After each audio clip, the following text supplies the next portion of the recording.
today we are going to discuss about mood disorders, and in mood disorder we will see the bipolar and depression, major depression disorder. In bipolar disorder we will see bipolar 1, bipolar 2. So one thing that is important to remember that in mood disorder there are three major episodes. One is manic episode, second one is hypomanic episode, and third one is major depressive episode. Okay, in mood disorder there are three main episodes. Now how these episodes comes together will make a bipolar 1 or bipolar 2 disorder. Another thing you have to remember is that if a person is having a manic episode, the person will must have depressive episodes either in a past or either in a future. Mania and hypomania always leads toward depression, but if depressive episode is individually showing symptoms, so you can diagnose it later as a major depressive disorder.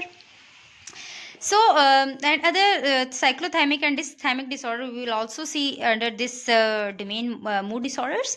Firstly, see what is manic episode. So focus on the words that abnormally and persistently elevated and irritable. What is the abnormally and persistently elevated plus irritable? That is mood. In manic episode, the individual mood is abnormally and persistent. persistent का क्या मतलब लगातार, और abnormally जो normal यानी average से कम या ज़्यादा है. elevated यानी increase रहेगा, बहुत चढ़ा पारा उसका high रहेगा और चिड़चिड़ा रहेगा. Plus with high energy or activity, they have high energy, like a normal person is unable to stop them. And the mood, this mood, irritable and high energy mood, should be present most of the day throughout the week. And three must symptoms criteria A was that, but criteria B says that along with criteria A, three symptoms must be present from the criteria B. The first is grandiosity. Grandiosity mean elevated self-esteem. Like ये कहते हैं मैं ये कर सकता हूँ, मेरे पास इतने इतने पैसे हैं, हालांकि अचीवमेंट कुछ नहीं होती. Like they have like feelings I have achieve stars, but they do not have even ability to find to draw a star on page. They have decreased need for sleep. Students, remember, they have ability to sleep, but there is decreased need in sleep. Like they only sleep for 3 hours and remain active throughout the day, as they have completed their sleep for 7 hours, but actually there is only sleep for 3 hours. They have flight of ideas. Flight of ideas means they jump from one idea to another idea. Like at a time they are saying about vegetables, and after a minute they start talking about stars. Like from earth to moon, flight of ideas. They are too talkative. Like you cannot stop them. They are easily distractible. They are talking about their cousin marriage. If you talk about death, they will create death scene in this. They start saying about the death of another cousin. So the manic episode, there is abnormally and persistently elevated mood and high energy along with these symptoms. The difference between manic and hypomanic episodes exists only. All the symptoms are samely present in the hypomanic episode, but these symptoms are not severe enough to create impairment in the person's daily life activities. Like they have symptoms, they have disturbance, but these disturbances do not lead to impairment. One other thing I want to share with you all is that the manic episodes sometimes may include psychotic symptoms. Like they may have hallucinations or delusions. Like grandiosity is one of the type of delusions, but along with delusions, in manic episode the person may experience hallucination, but in hypomanic episode there is no psychotic features. And we diagnosed a manic after 1 week, but hypomanic can be diagnosed after 4 days. So hopefully you have a clear distinction between manic and hypomanic disorder episodes. There is no impairment and no psychotic feature, but in manic episode there may be psychotic symptoms should be present, not necessarily, but in mostly cases in manic episode the psychotic symptoms are there along with impairment in there, like they must have to be hospitalized, they are not under control of family. But in hypomanic episode they can control their self by their own self. Students, if I talk about a major depressive episode symptoms, they have mentioned too many symptoms, but out of which 5 symptoms should be present. Out of these 5, one must be present either of the person has showing a depressed mood or loss of interest or pleasure in activities. Along with depressed mood or loss of interest, the person have weight loss.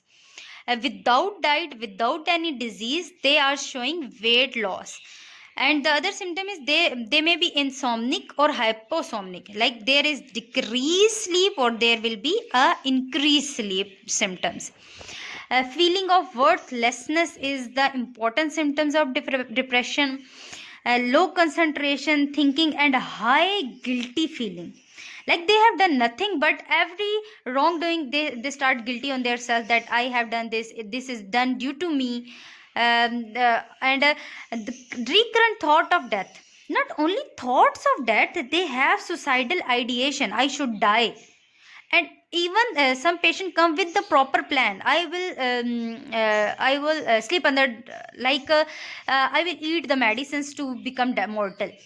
And some patient with the major depressive episode may comes after committing a suicide, like you can see they have thought of death, they maybe have suicidal ideation plans or committing suicide. And they show some physical complaints like psychomotor agitation, fatigue, etc. So this is a major depressive episode. If it remains for 4 weeks, you will diagnose it as a depressive episode. But if it elongates to 6 months, you will diagnose it as a major depression disorder. Okay, major depressive disorder have all these symptoms, but the duration is of 6 months.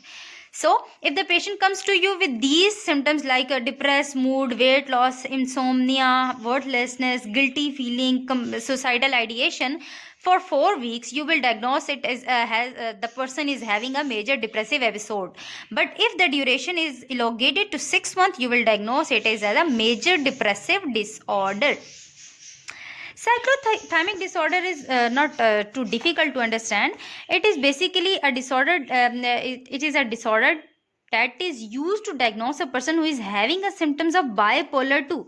And it is basically a disorder. It is a disorder that is used to diagnose a person who is having a symptoms of bipolar 2. Means a hypomanic episode symptom plus depressive episode symptoms. But the other thing mentioned in the DSM is that the criteria do not fully meet the criteria of hypomanic and depressive episode. Like in bipolar 2, there is a complete meet of criteria of hypomanic and depressive episode. But in cyclothymic, they have written that the symptoms of hypomanic and depressive episodes are there, but the criteria is not fully met. What does it mean? It means that there is no persistent symptoms. They maybe have a gap of 2 months. Like they are showing symptoms for 1 month and there is a gap of one month, and then again they are showing the symptoms of hypomanic or depressive episode symptoms. I hope you are getting my point. The cyclothymic is a disorder in which symptoms of bipolar 2 means hypomanic and depressive episode symptoms are there, but the criteria is not fully met, because in criteria they have said there is a persistency, but in cyclothymic disorder the symptoms comes after a break. Same wise in dysthymic disorder, the symptoms of major depressive disorder symptoms are there for 2 years. For children the duration is 1 year, but do not meet full criteria. Like there is no persistency, there will be a gap in the person may have symptoms for 2 months and there is a gap for 1 month, then person show us symptoms for 3 months and there is a gap of 2 months, likewise. So this is a cyclothymic and dysthymic disorder.